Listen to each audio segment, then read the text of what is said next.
रात के समय कार धक्के खाते हुए रुक गई और उनसे आरव उसमें नीचे उतरा और घड़ी देखी। उस वक्त रात के ठीक 9 बज रहे थे। फिर उसने कार का बोनेट खोला और उसे ठीक करने की कोशिश करने लगा, लेकिन गाड़ी स्टार्ट नहीं हो रही थी। आरव ने मोबाइल से मदद मंगवानी चाहिए, पर उसमें नेटवर्क का नमो निशान नहीं था। फिर उसने गाड़ी की पिछली सीट पर सोई हुई अपनी पत्नी मिताली को आवाज दी, मिताली करे। ओ मिताली, उठो जल्दी से, हमें आज की रात किसी गेस्ट हाउस या होटल में बितानी होगी, क्योंकि गाड़ी खराब हो गई है और अब मैकेनिक के बिना ठीक नहीं होगी। हमेशा की तरह मिताली नींद में ही बड़बड़ाते हुई उठी। आरव, तुमसे एक काम ढंग से नहीं होता। कब से बोल रही हूँ, ये तुम्हारी पुरानी खटारा बेचकर कम से कम एक सेकेंड हैंड कार ले लो। जवाब में आरव बोला, खरीद लेंगे माता रानी, अब अपना बैग उठाओ और चलो कहीं रात गुजारने का जुगाड़ करते हैं। फिर दोनों जंगल की कच्ची सड़क छोड़ के मेन हाईवे पर आ गए। उसी वक्त उन्हें जंगल में दूर कहीं से भेड़ियों के रोने की आवाजें आने लगी। वो भेड़ियों आवाजें उस काली रात को और भी डरावना बना रही थी। दोनों लगभग आधा घंटा चलते रहे, पर उन्हें ना कोई लिफ्ट मिली और ना कोई होटल। मिताली बोली, आरव, तुम्हारे बेवकूफ दोस्त मिंटू ने ये कौन से वीराने में फार्म हाउस खरीद रखा है। इस बात पर आरव कुछ कहता उससे पहले ही आसमान में जबरदस्त बिजली कड़की। उस आवाज से डरी हुई मिताली आरव के सीने से लिपट गई। उस वक्त आरव के चेहरे पर एक मुस्कान चमक गई थी। तेज बारिश के आसार नजर आने लगे थे। तभी चलते चलते बिजली की चमचमाती तेज रोशनी में उन्हें एक पुरानी हवेली दिखाई दी। वह दोनों तेजी से दौड़ते दौड़ते उस हवेली के नजदीक पहुंचे। हवेली गेट पर उन्हें कोई वॉचमैन नजर नहीं आया, इसलिए वह दोनों गेट खोलकर हवेली के मुख्य दरवाजे के पास पहुंचे। दरवाजे पर डोर बेल के नाम पर एक पुरानी रस्सी किसी सांप की तरह लटक रही थी। उस रस्सी को आरव ने 2-3 बार खींचा, लेकिन अंदर से किसी भी घंटी की आवाज नहीं आई। फिर मिताली ने दरवाजे पर खटखटाने के लिए अपना हाथ आगे बढ़ा ही रही थी। उससे पहले ही अंदर से एक भारी आवाज आई, अंदर आ जाओ, दरवाजा खुला है। उन्हें दोनों को यह बात अजीब लगी, क्योंकि अंदर से किसी भी घंटी की आवाज नहीं आई थी और नहीं उन दोनों ने कोई आवाज की थी। फिर वह दोनों दरवाजा खोलकर अंदर गए। दरवाजे के ठीक सामने झूले पर बैठकर एक आदमी शाही अंदाज में सिगार पी रहा था। उन्हें देखते ही आरव बोला, सर, हम यहाँ से कुछ ही किलोमीटर दूर हमारे दोस्त का फार्म हाउस देखने जा रहे थे, पर बीच रास्ते में हमारी कार खराब हो गई और मदद बुलाने के लिए मोबाइल में नेटवर्क भी नहीं है। क्या हम आपके फोन से एक कॉल कर सकते हैं? झूले पर बैठे उस आदमी के चेहरे पर कोई भाव नहीं था।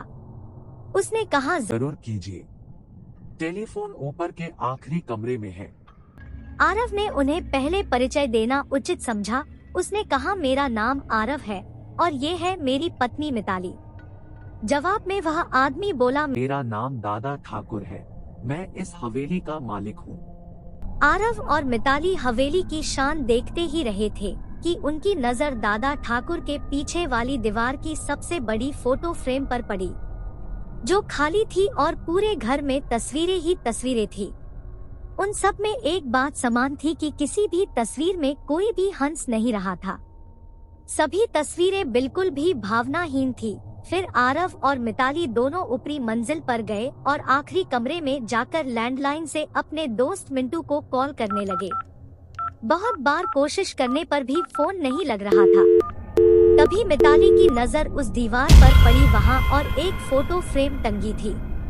उसमें भी कोई तस्वीर नहीं थी, सिर्फ खाली फ्रेम। उन्हें यह बात थोड़ी अजीब लगी।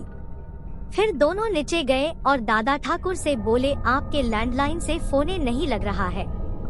दादा ठाकुर बोले कि यहाँ की फोन लाइन में हमेशा गड़बड़ी रहती है, दोबारा से प्रयास करें, या फिर चाहे तो आज की रात आप दोनों यहीं रुक जाइए।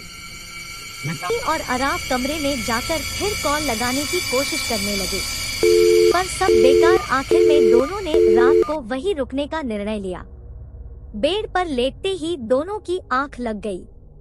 रात के ठीक 1:30 बजे आरव की नींद अचानक से खुल गई और वह एक बार फिर से अपने दोस्त को फोन लगने लगा, लेकिन उस वक्त फोन पूरी तरह डेड था।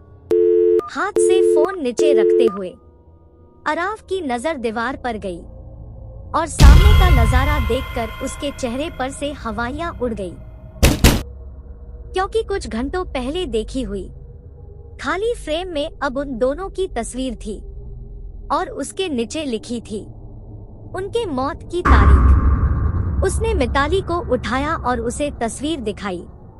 वह बोली, यहाँ कुछ तो गड़बड़ है आरव, हमें अभी के अभी यहाँ से बाहर निकलना होगा।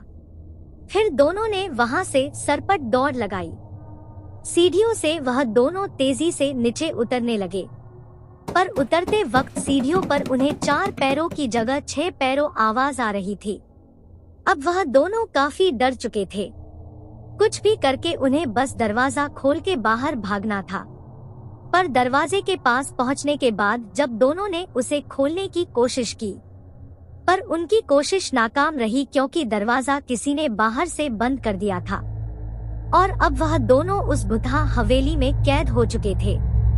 आरव और मिताली दरवाजा पिट रहे थे, मदद के लिए चिल्ला रहे थे।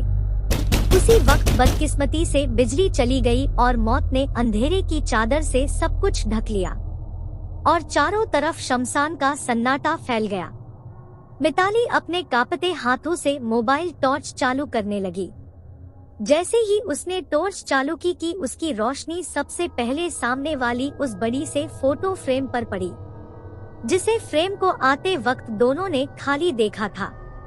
उस खाली फोटो फ्रेम में अब झूले पर बैठे दादा ठाकुर की तस्वीर शैतानी मुस्कान दे रहे थे और अगले ही पल दादा ठाकुर तस्वीर से धीरे धीरे गायब होने लगे और उसके नीचे रखा हुआ झूला बिना हवा के ही झूलने लगा। उस भयानक मंजर को देखकर मिताली की घिघी बैठ गई और आरव बस बेसुध देखता ही रहा। कुछ ही पलों में मोबाइल भी स्विच ऑफ हो गया। अब तक उजाले में मिताली और आरव को वहां पर एक दूसरे के सांसों की ही आवाज आ रही थी, पर अब अंधेरे में उन्हें और कई सारे लोगों के सांसों की आवाज सुनाई देने लगी। एक एक करके सभी आवाजें नजदीक आ रही थी और कुछ ही पलों में दर्द भरी चीख के साथ उन दोनों की तस्वीर भी बाकी तस्वीरों के साथ हवेली की दीवार पर टंग गई और दादा ठाकुर झूले पर बैठ के सिगार पीते हुए किसी और मेहमान का इंतजार करने लगे।